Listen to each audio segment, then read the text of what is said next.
Good morning. How you guys doing? Okay? So we are free, faculty for Radical Empowerment and Enlightenment. And we have put on a lot of events already this week. We had a panel of guest speakers Tuesday night, which was pretty amazing. I don't know how many people attended that. I know Dakota was there. I don't know if any of the rest of you guys really missed it. It was awesome. And we got seriously rowdy people in the house to talk about water issues. And then last night we had the film Before the Flood, and that was pretty cool. How many have seen that film, Before the Flood? All right, so that was pretty neat. And then today is all about you all. So today is your event, and I'm here just to introduce a couple of concepts to put it into a context for the college. And where would I point this thing to make it go? There we go. Okay, so in November, our President Hilgerson, signed the Resilience Commitment with Second Nature. And Second Nature is this organization of colleges and universities that have made a commitment to sustainability so we can reduce our carbon footprint in order to reduce our human impact on the climate. Why do we need to do that? Because of you all, right? Because you all want to have a decent life. And we want to make sure we do our part to make sure the environment is there, that the resources are there for you all. Because we're the end of the boomers, the people that used up all the resources. You're welcome. So now we need to do something to stabilize the planet for you all, and that's about sustainability. So what is sustainability? Okay, there's a couple of definitions of sustainability. At the United Nations level, they talk about it as a development thing. Whenever you're doing development, you should be sustainable, trying to meet the needs of the present generation without compromising the ability of future generations to meet their own needs. How well are we doing? How well do you think our generation is doing on that? See, thumbs up or thumbs down? Are we doing well or uh-oh, uh-oh? Uh-oh, we're getting an F. Yeah, I could make a case. I can make a case that we kind of blew it. So we're going to try and improve it here. And the idea of focusing on sustainability is that it inspires organizations to become better stewards of the earth, to promote positive economic growth and social objectives through technical innovation, and to improve our quality of life. Now, I break down sustainability for my students to a fairly simple definition: the ability to be maintained at a certain level of energy consumption without any adverse environmental impact. So that's just all it is. To be sustainable means you don't max out your energy credit card. You try to live within your means in terms of your resources and your energy. Okay, that's all that is. And you can use that same concept in a lot of things you do in life, right? It doesn't have to just be about energy use, but just sustainable. Can you perpetuate yourself? So what is resilience? We signed this commitment to resilience.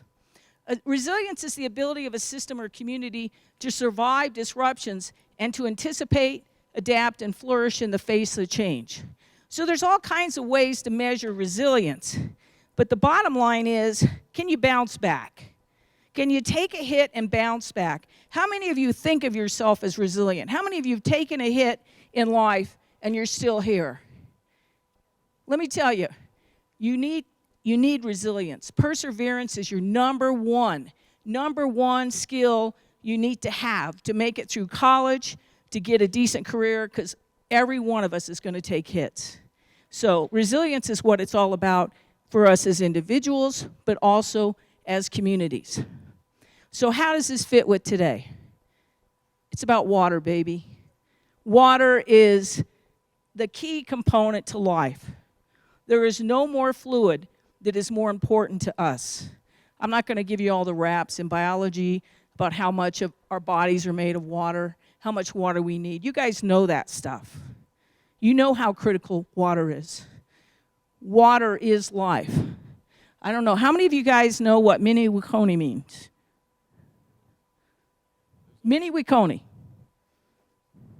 It means water is life. Where does that come from? Ojibwa. Yeah, and where else? Where have we heard this recently? The Dakota Access Pipeline. All right, okay, thank you. So some of you know about Standing Rock and all the stuff that went down, okay? So that is something that is worldwide. People are talking about water is life. And so this whole event, this whole set of events is about helping you all to focus on water. So that's what we're going to do today. So have some fun.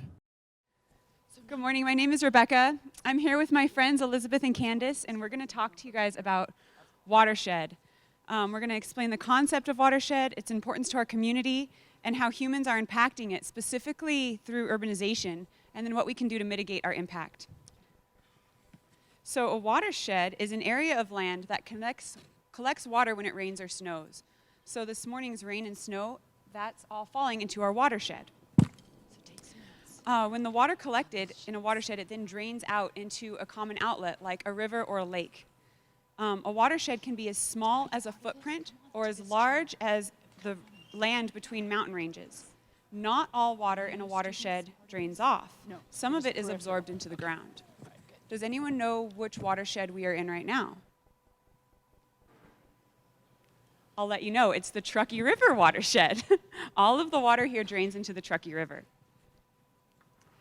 The importance, watersheds are important because they sustain life and water resources.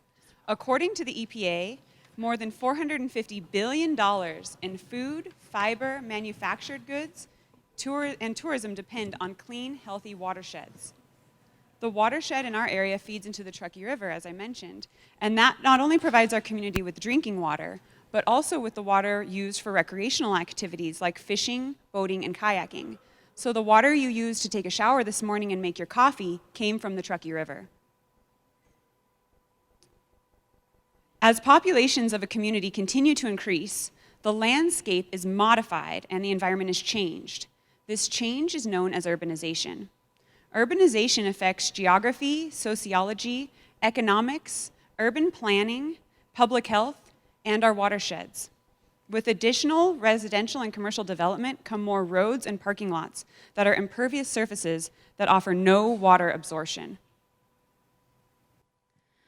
So urbanization often results in more runoff because very little water can be absorbed into the ground, and this is due to the increase of the impervious surfaces such as roofs and parking lots and paved driveways. The water within an urban watershed often contains pollutants such as salts and oils from roads and fertilizers and pesticides from places that can come from golf courses, parks, farmlands, and even lawns. The EPA estimates that pollutants carried by stormwater account for approximately 70% of all water pollution. These pollutants not only reduce the quality of our drinking water, but they also affect the number and variety of a species within a watershed. Scientists have long hypothesized that biodiversity is of critical importance to the stability of ecosystems and their abilities to provide positive benefits like oxygen production and detoxification for plants and animals as well as humans.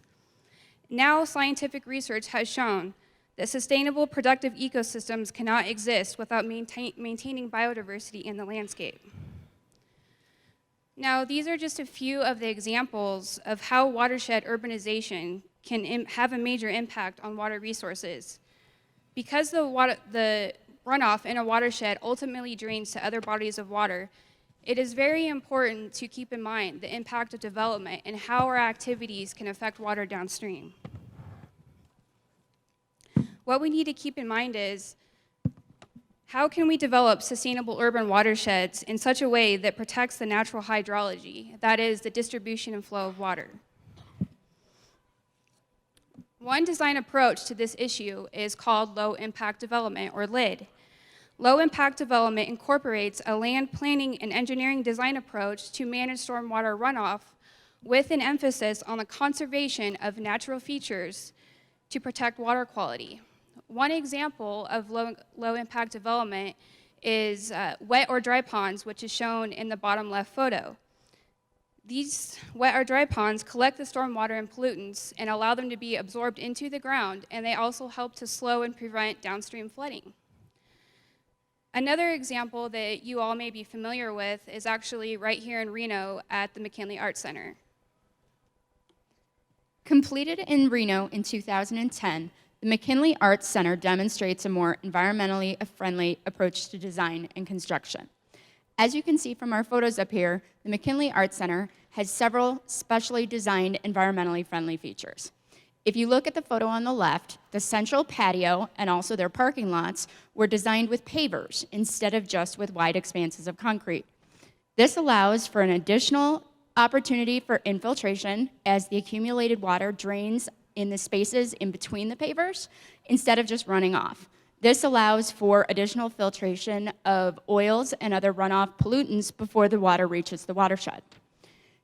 Because the center has such a wide, expansive roof, it generates a lot of runoff during rainy and snowy seasons like today. So there are specially designed extra wide rain gutters that direct the water to natural infiltration areas instead of creating large puddles and flooding opportunities. Lastly, McKinley Arts Center is home to a rain garden. A rain garden is a depressed landscaped area filled with mulch, trees, soil, gravel, and other plants.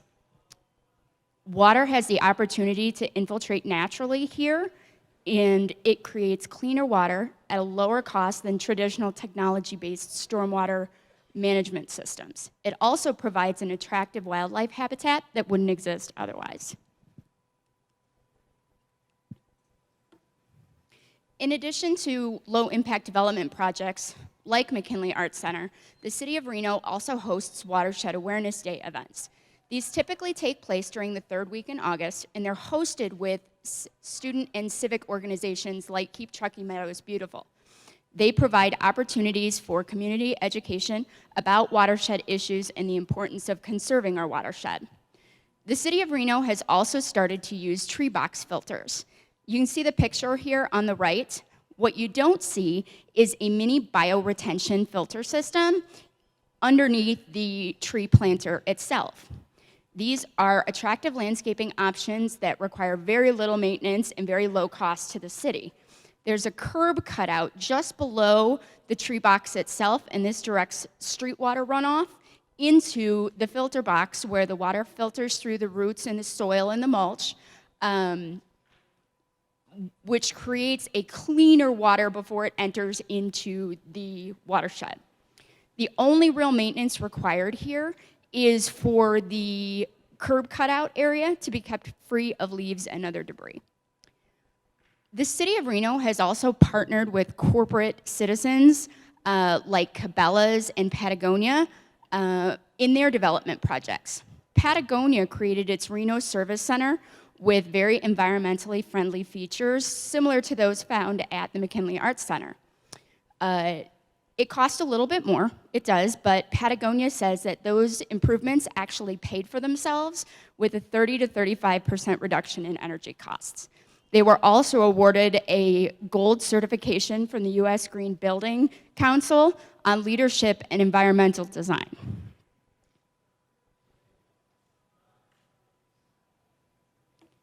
So we've talked a lot about the watershed and its importance and what the City of Reno is doing. Some of you might be wondering, what can you do?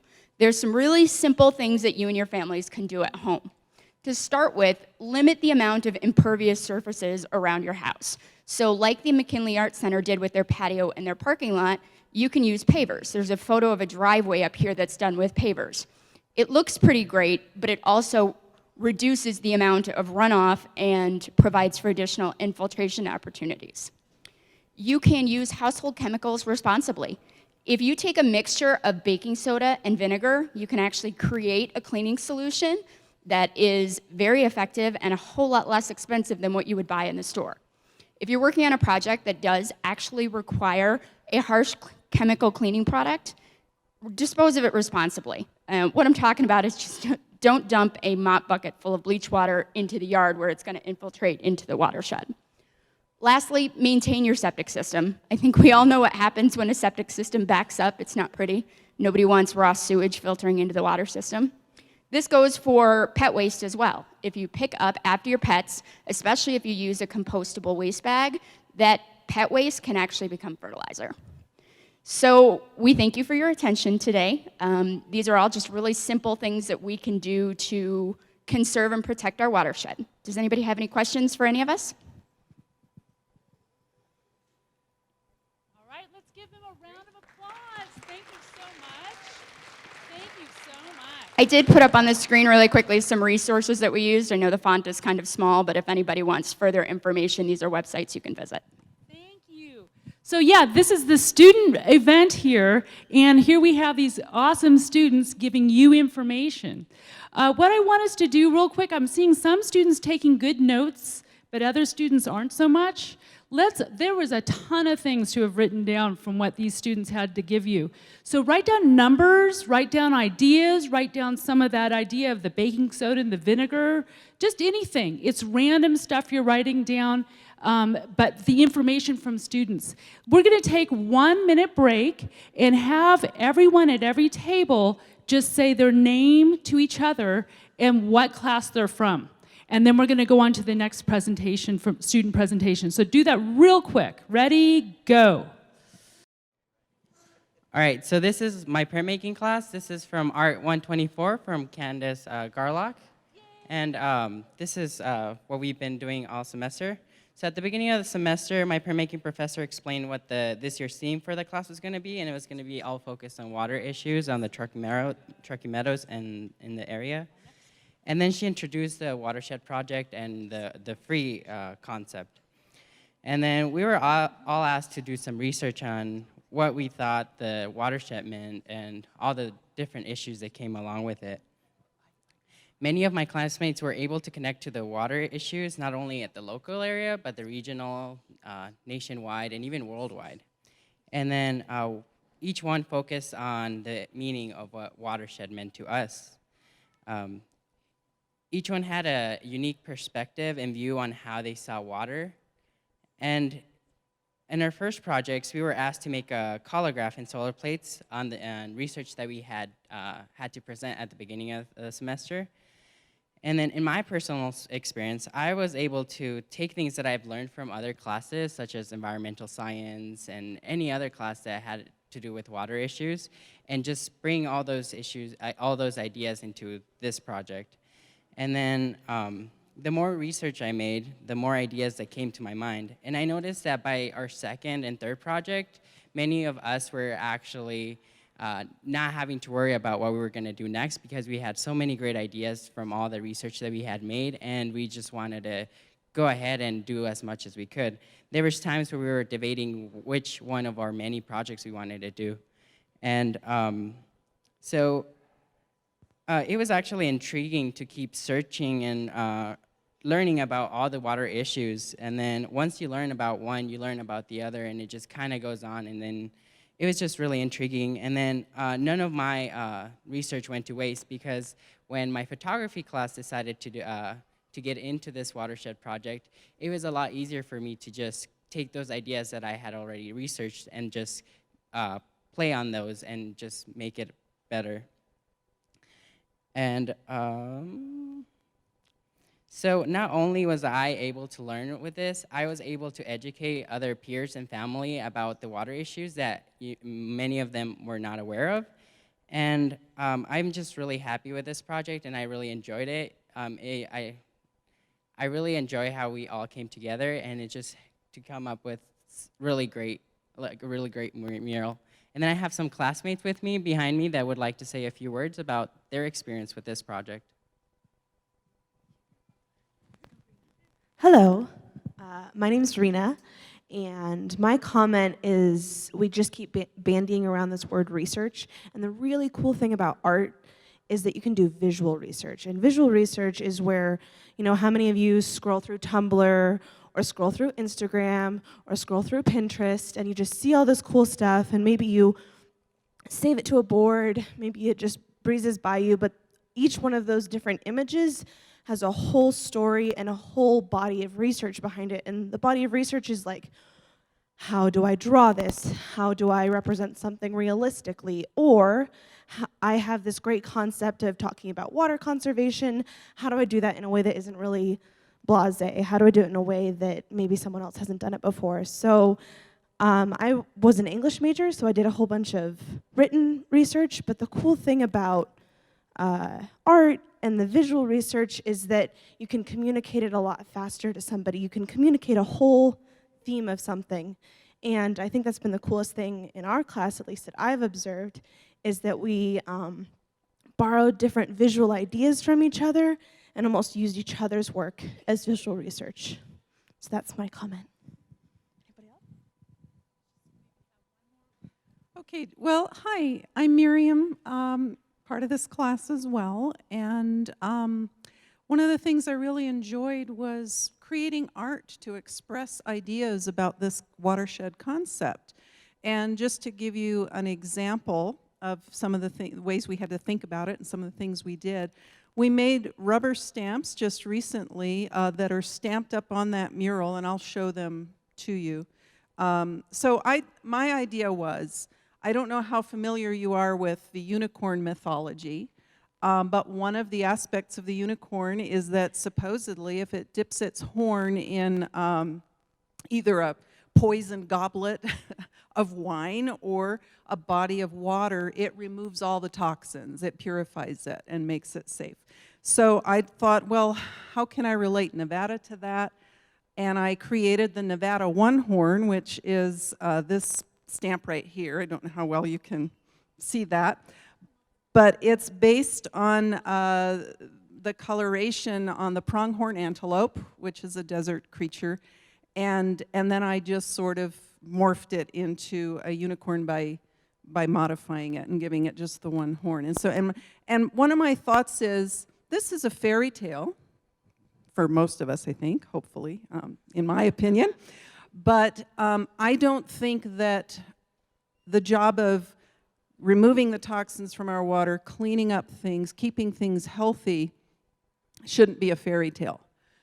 It should be something real that we can do, and I think it is. And so I hope that just studying this, researching it, learning about it, inspires everybody to learn more about it and get involved with doing something about it.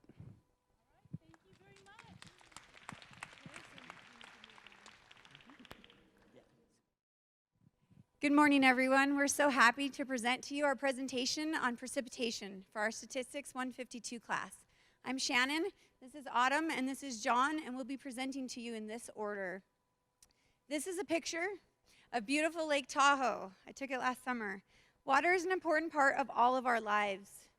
Leonardo da Vinci said, "Water is the driving force of all nature." Water affects not only our physical bodies, but our recreation and the environment around us. Climate change is one of the key factors in the amount of water that we receive. Too much, and we have flooding, landslides, and a myriad of other problems that we have seen this past winter and some today. Too little water, and we have drought, which kills not only plant life, but animals as well. In this area of the world, we have seen the consequences of both of these extremes. Mountain precipitation, including snow, is very important to our water. It continually feeds our streams for the dry summer months. So for our project, first we had to gather data. We found this data on the National Weather and Climate Center website called SNOWTEL. Specifically, we looked at information for Independence Camp number 539. This is in California in Sierra County, which is just west of Reno and north of Lake Tahoe. Its elevation is at 6,980 feet. This site is important to us because of its close proximity to us. SNOWTEL has been collecting data since October 1st of 1978. The data collected is the monthly mean of precipitation averaged throughout the entire year, except for in 1978 when we used the data that was only collected for those 3 months. We looked at data from 1978 to 2016. We also noted the recent high accumulations of water for this past year. We couldn't use that data in our initial analysis because we don't have a complete data set because the year is not yet done. And it wouldn't be a true reflection of our yearly monthly average.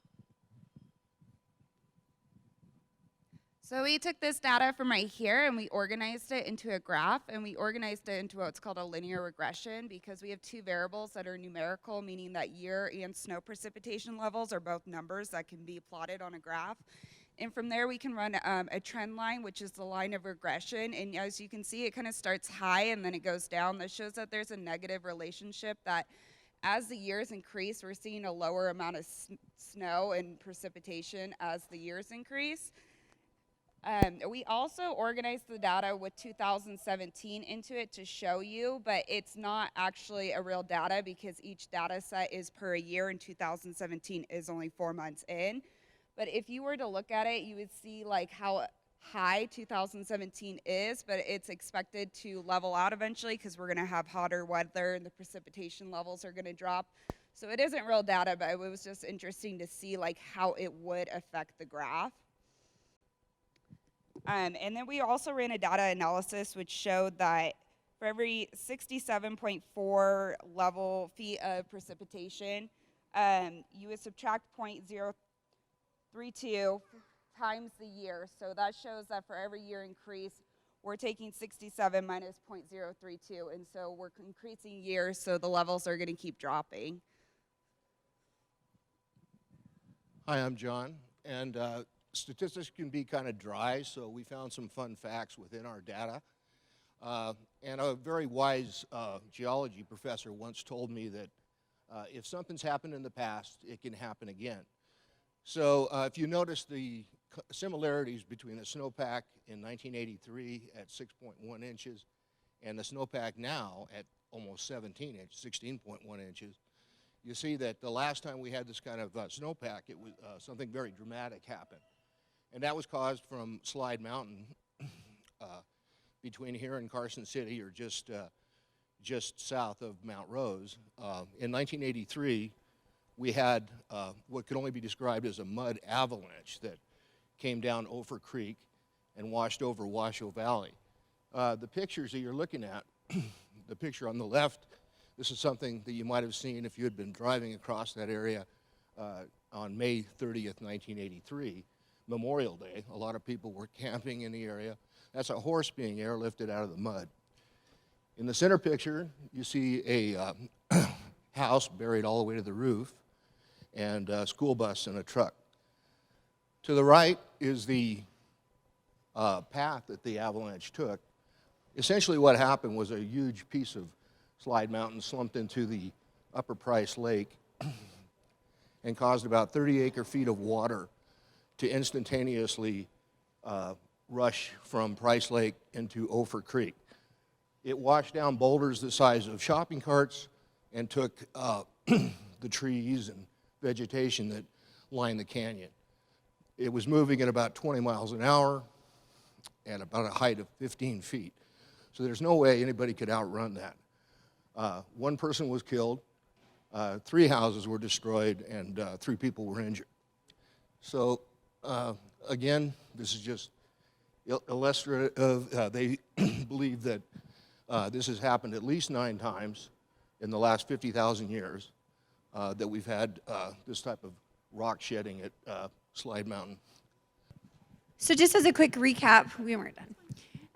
It shows how significant global warming is and how it really impacts our environment. Even though we got so much snow this year, it doesn't mean that we are getting more precipitation as a whole. This year's just an outlier. Extreme weather changes don't necessarily mean more water, they also mean more drought. And climate change has led to both of those extremes happening. Only time will really tell how important each of these data points is, and that's why we keep statistics and we learn about these things. Thank you for listening. All right, come on up, students.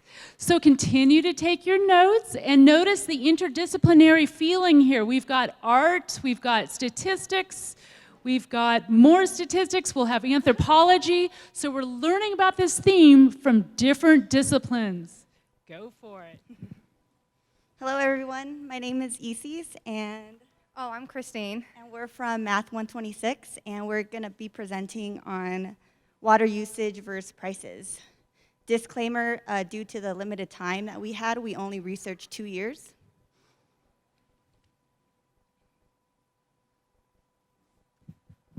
Okay, so the overall idea of this project is to measure the amount of water in 2015 and 2016 between Reno, Nevada and Los Angeles, California. And it is determined by the amount of gallons of water by price per unit.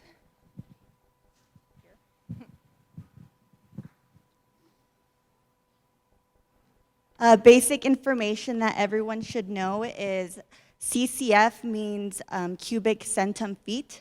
1 CCF is equivalent to 748 gallons of water, which is a massive amount of water, of course. And then for 2015, it's kind of hard to see it, or it's actually not that hard to see. You can see from the red graphs that that the water in Los Angeles was higher than in Reno, and apparently there was a greater of a drought in Los Angeles than there was in Reno, according to our research. And then if you look at the 10 CCF, so that is, again, that's 1 CCF is 748 gallons, and if it's 10 CCF, that's going to be 7,480 gallons of water. And so the cost in Reno was $31.64, and so if you look at the middle blue graph, it's like right below Los Angeles, and Los Angeles was actually really high, and it was at $48.64, and there was about a $16.99 difference in year 2015. And again, it was just according to our research that in Los Angeles, 2015 was the greatest drought year.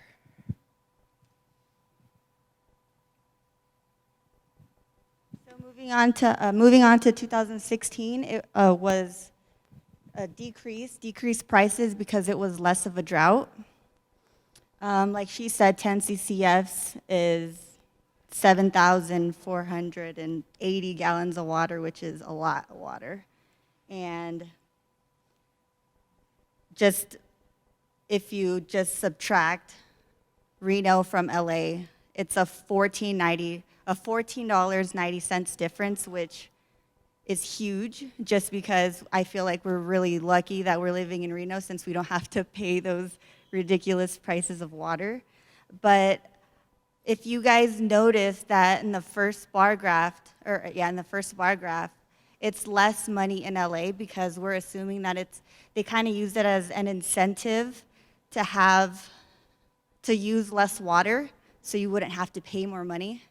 So the less water you use, the less money you have to pay. And then when she was mentioning about the water thing, it's the same thing in 2015 also, that Los Angeles had a lower rate than Reno, so it's just an incentive thing. And if you want to move on to the conclusion. And so our research was based on the prices increased during the droughts more than there was no drought, so it's just more of a looking at a comparison of 2015. Again, according to our research, was the greatest drought year to 2016 when there was more water starting to come in. And then, so, yeah. Here. Oh, well, So no matter where in the world people are, people should be more consciously aware of how much water they use, not only for environmental purposes, but also for their personal financial purposes. So less water means less money. Thank you. Thank you. I just love these math students. Wow. All right, Joy Lynn, did you want to introduce yours? This is now from the anthropological perspective, so continue taking those notes and doing those doodles. Yeah, so I'm here on behalf of my students because we meet late on Monday, Wednesday afternoon, so they couldn't be here, so we put together a film of all the work that they've been doing this term. So we're going to add the where in the world part of it. So my students kept personal water diaries for 24 hours, and a lot of those are actually incorporated into the mural over there. And then we analyzed the data in class ourselves and talked about it a lot. And we also shared it with Tanya Hayes' stats classes, who are running some statistical analysis on kind of the number of times people flush the toilet every day, wash their hands, keep the water running while they're doing dishes, things like that. And then we brought it out to the global level. So what they've been doing all term is presenting news stories and scholarly articles based on whatever topic we're doing during the week. So something like gender, tourism, globalization, religion, and tying it to water use. So what we did was we put together a short film, and building on the idea that Candace's students, printmaking students mentioned, images do often speak louder than words. So there's a lot of imagery in here. There's also a bit of reading, and I tried to make the slides go slow enough so you could take notes. And what one of the earlier teams said as well really speaks to what we did, is lots of water here doesn't mean it's like that everywhere. So in much of the world, what they're having an El Nino event that is actually causing massive drought, and that's having a lot of impacts on gender roles and on girls and women who have to haul the water, and you'll see. So my students have a variety of stories that couldn't incorporate every one of them in here, or we'd be here for an hour. So it's 6.5 minutes. And the perfectionist in me, I have to say that I know El Nino has a little tilde thing. If you can make iMovie do that, see me after the presentation. So if you want to roll the film.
Hi, I'm Riley, and we're from Sociology.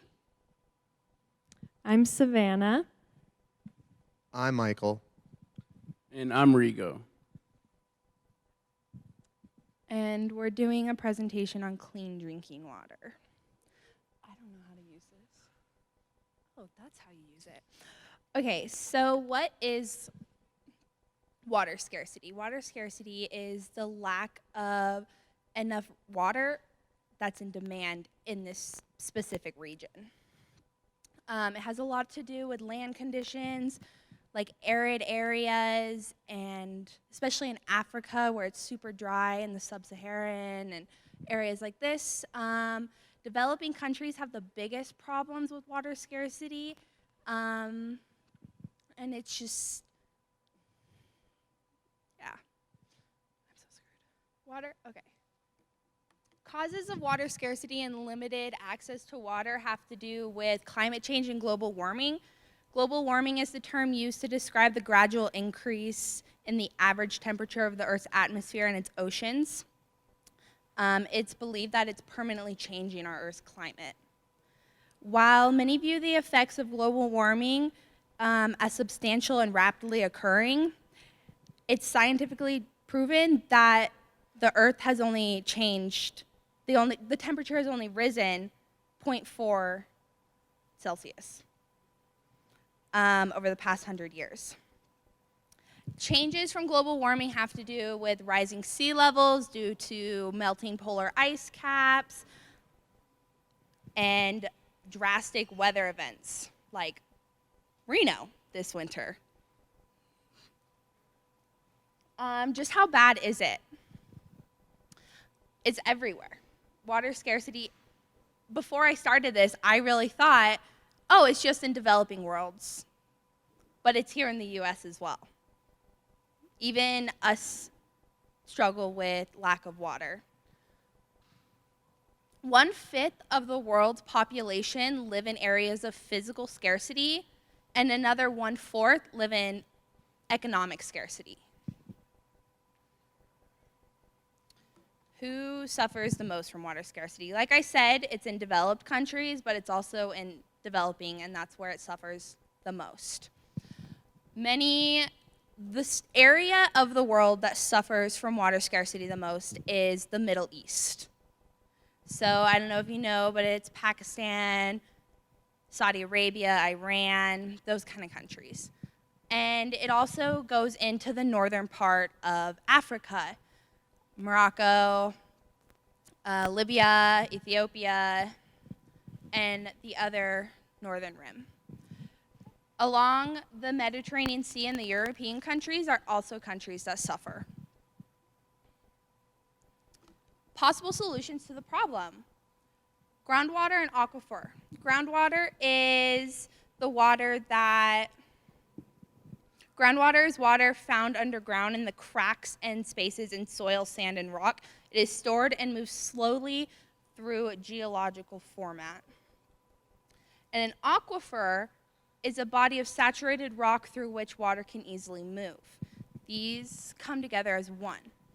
Groundwater is where 91% of rural population get their water sources. And it's also where the US gets 51% of our water. Desalination. This is really popular in Saudi Arabia. It's where you take salt water and you take the salt out and all the saline and you turn it into fresh water. So it's turning salt water into fresh. And managing water usage. So I don't want to say it's like putting a stop on how much people can use, but it's like really managing and watching how you use your water. The developing world. Every minute, a child dies of a water-related disease. And 884,000 people die every year from a water-related disease.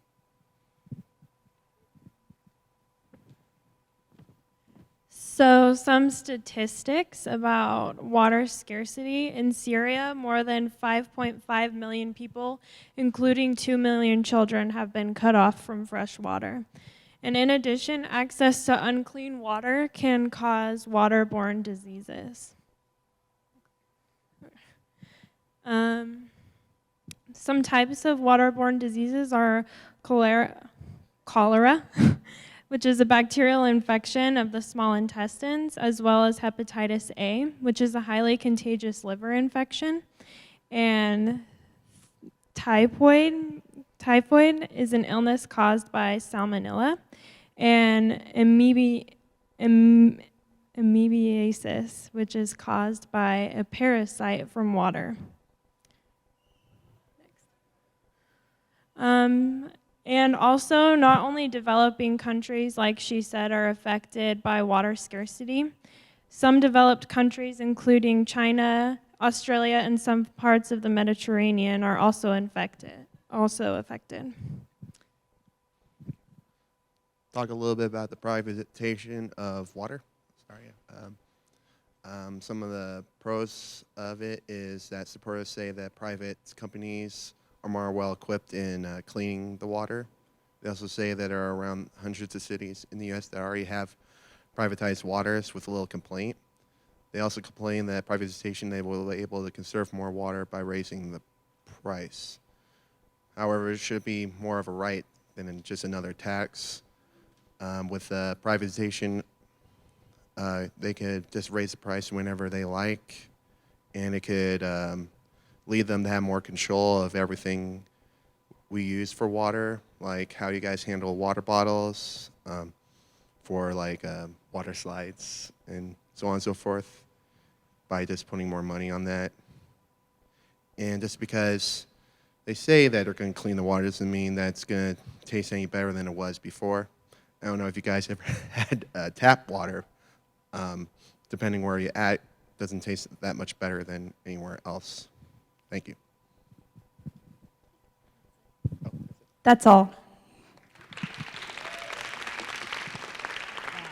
Woo, I'm so proud of these students. So what we're doing now is we're doing the assessment part.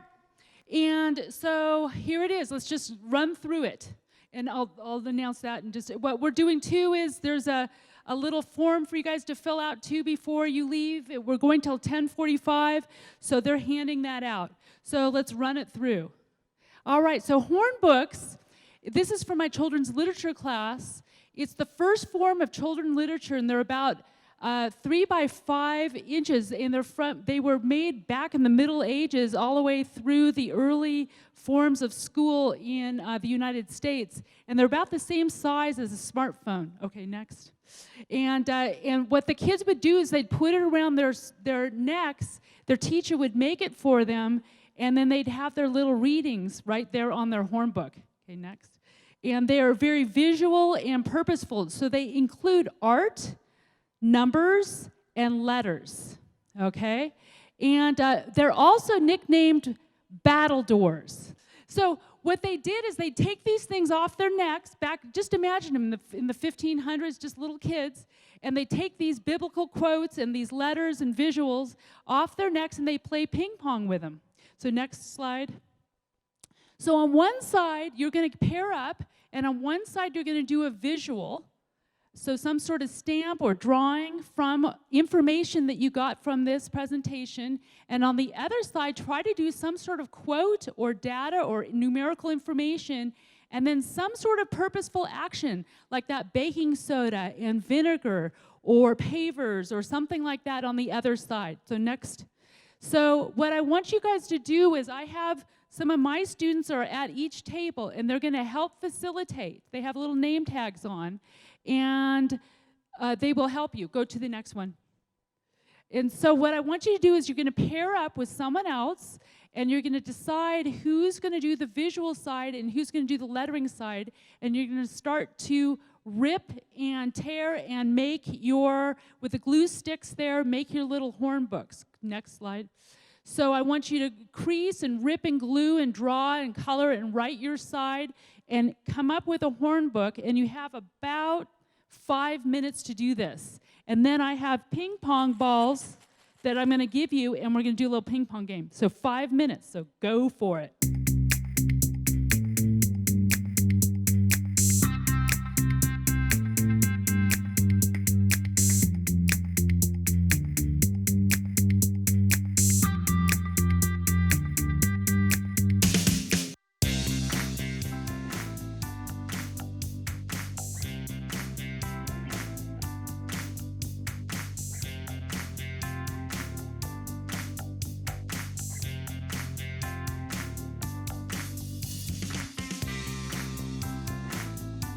Okay, they're already doing it.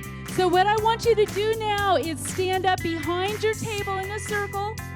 Get your ball, stand in a circle, and I want you to start ping-ponging that ball to each other. And when someone drops a ball, you have to read something off of your paddle. Go, let's do it. Stand up behind your table. You don't want the table in the way. So behind the table, stand up, and let's start ping-ponging. Yeah. Oh. Okay, all right. So who dropped it? Oh, okay, read something off your just read it. Polar bears have been decreasing by 40% since 2000 and due to their environment change. Very good. Okay, keep going, guys. Keep going. Let's see these ping pongs go. Fly and read and fly and read and fly and read. There you go. Okay, now read something off when you drop it. Woo!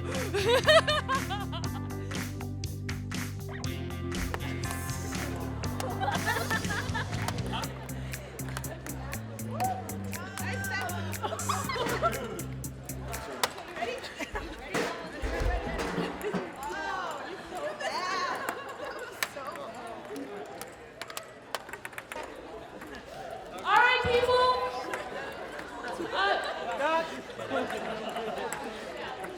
Okay, let's all sit down really quick. Sit down real quick. Who cares where the ping pong balls are or the paddles are? We are bringing this to closure. There are some sign-up sheets in the back if you need to sign for your teachers. My students don't need to sign, so don't worry about it.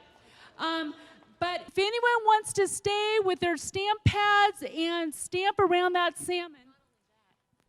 If you guys want to just draw on the mural too, or put your name on the mural, especially if your images or your statistics are in the mural, that's great too. Like you should put your signature into the mural. Let's do one big round of applause to ourselves for engaging in water. Big one! Woo-hoo-hoo-hoo-hoo! All right, you guys, this was great, and I'm glad we did it. Thank you for coming.